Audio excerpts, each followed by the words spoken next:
shit ton.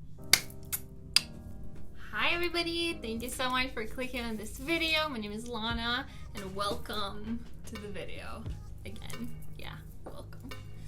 Today we're going to talk about how much money would you need to survive in Norway. Obviously I'm not talking about survival. I have to say a little disclaimer.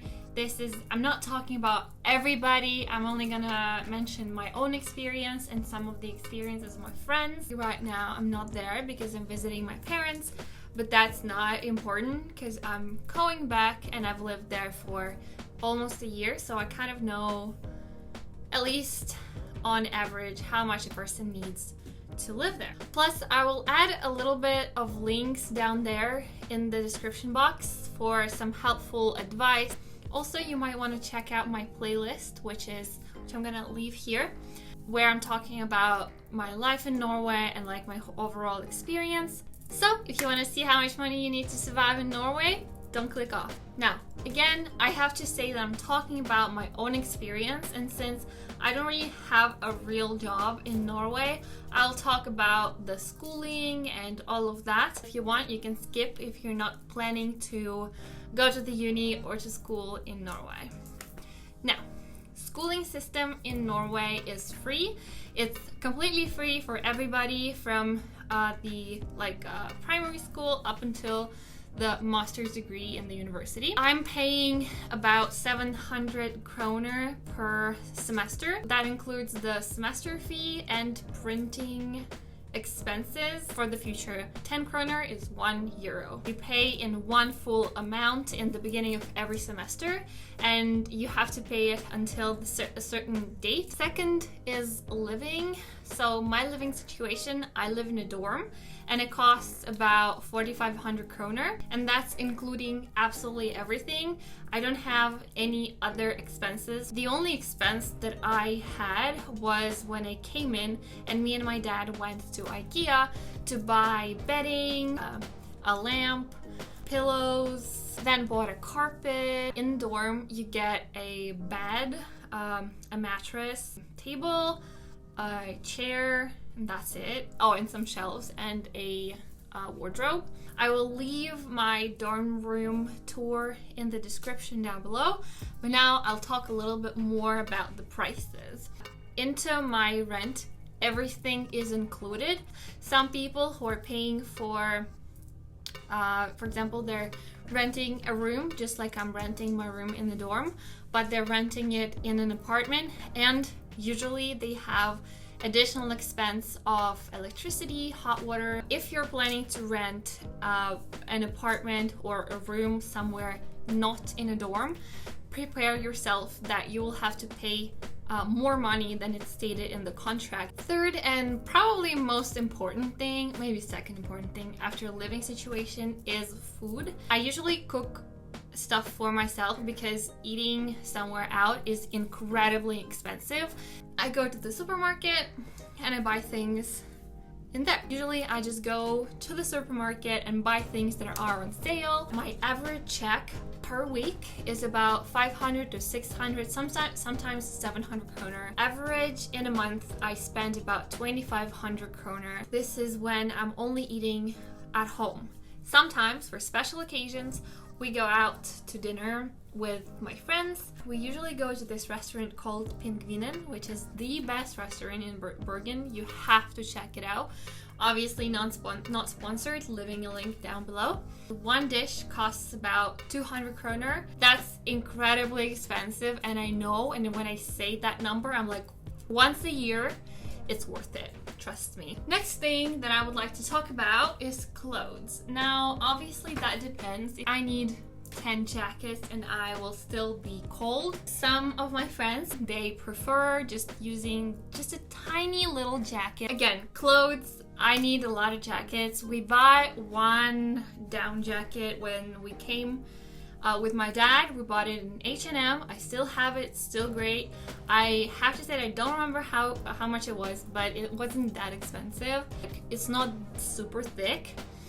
My friend Asma bought a very thick, big down jacket in a thrift market. It was like 400 or 500 kroner. Plus, you will need definitely, like, that's 100%, something from the rain, like rain boots, rain jacket, rain pants, because you will see rain 99.9% of the time that you're in there. So basically everything in there has got to be rain or waterproof. So you might have to splurge on that when coming to Bergen. When you're not at school, when you're not studying in the library, what do?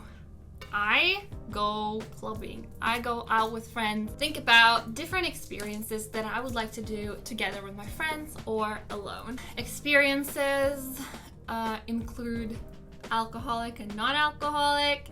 So alcoholic are different clubs. Have to say that alcohol in Norway is super expensive. There is a wine monopoly stores. You can only buy hard alcohol. That includes everything from hard beer to wine, vodka, rum, etc. You can only buy very soft drink beer in a supermarket. You cannot buy anything stronger than that in a supermarket. You have to go to Wine Monopoly. They have high taxes on all of the alcohol in Norway. So yes, one beer is 35 to 40 kroner per can. One wine bottle is from 100 kroner, which is exactly what we're buying, obviously, because your girl is cheap. One vodka bottle, it's not cheap, it's the cheapest in Norway. It's like 200 to 150 per, like a small bottle. I think it's like 0.3 liters.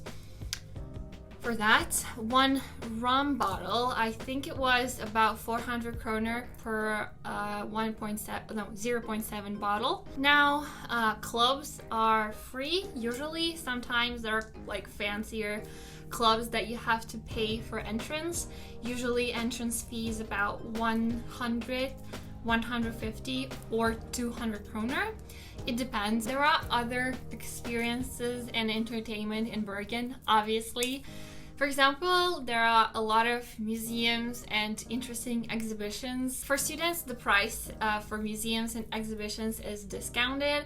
For adults, it could vary from museum to museum, but usually it's from 100 to 200 kroner per ticket. It sometimes depends from the time of visiting. You can come in a non-rush hour, you know, when there are not that many people, and then you can get a nice discount. Other awesome thing that you can do in Bergen is, of course, our free walking tour. I am an amazing tour guide in the city center of Bergen. It's 100% free, but you have to tip me a lot of money so that I could afford going to that restaurant beach. I'm kidding, but definitely if you're ever in Bergen, contact me or go to the website that I'm gonna leave in the description box. Next thing I would like to talk about is technology and like what's the deal with buying more expensive things in Norway. Some of you might know that I have purchased a MacBook in Norway because my old MacBook Pro broke completely and I could not use it. I have to say that it's amazing to buy everything in Norway because they have 5 years guarantee, which is more than in official Apple stores. Oh my god, it's so hot. I have to open the window. I'm like dying over here. Again, they have that 5-year guarantee and it's very easy to return things. I've bought this adapter for computer, the one that has like a bunch of holes. It broke, it didn't work. I come to the Apple store and they're like, okay, we can give you a new one or you can choose any other one. I chose a different one, paid additional 100 kroner because that one was 100 kroner more expensive. So basically they gave me 100% credit and I was incredibly happy. Like, it was amazing. The last thing that I would like to talk about is SIM card. I didn't have a SIM card for maybe 3 or 4 months of living in Norway. I just didn't need it. I had a Ukrainian card in my phone and I didn't really use mobile internet, so I was like, do I need it? Do I not need it? But then I was like, why the hell am I using roaming if I can just buy a normal SIM card? This is exactly what I did. and now I'm paying 250 kroner per month, and that includes 3 gigabytes of mobile internet plus free music, so I can use Apple Music, Spotify, everything for free, so it doesn't use up my internet gigabytes. It's more than enough. I'm not watching movies or Netflix off of my mobile internet. Oh, and another thing that I have to talk about is a bank card and bank ID and like everything that includes banking system.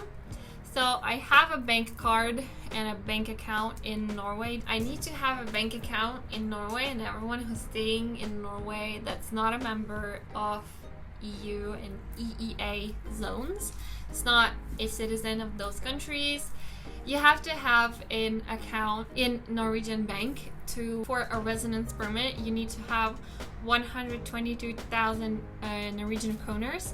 That's an amount that you need to have. That's what you need to get the residence permit. Like, they will not give you that if you don't have more than 122,000. You have that, you transfer that money to a special summon organization account, and then once you have a Norwegian account, they can transfer that to you. Some of my friends just had that money and then took all of that money from the account and transferred them back to wherever they took the money or whatever. So you don't need to have that sum forever.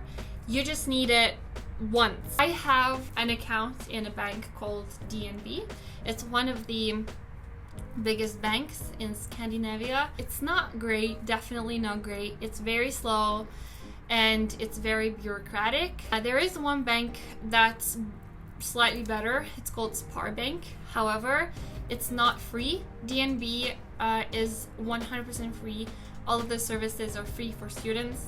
But Sparbank, you have to pay a certain amount in a year, but it's not more than 500 kroner per year. I think that's all. If you have any questions, please leave them down below. I will make sure that I answer everything because I read all of the comments. I don't really have that many yet. If you have anything that you want to ask, please hit them down below or DM me on Instagram. This is where I am most of the time, but you can also DM me on Twitter. Thank you guys for watching. Again, I really wanted to point out that these are all my experiences. With you, it might be very different. You can survive without some of the items that I have in my dorm. I hope this video was informative and interesting for you to watch. If you have anything that you would like to hear about Norway, about life in Norway, study in Norway, anything that you want, please, again, leave it down below and I will make sure to make that video. Hit that like and subscribe to my channel for some more information about Norwegian living. Thank you guys a lot for watching, and I will see you later. Bye!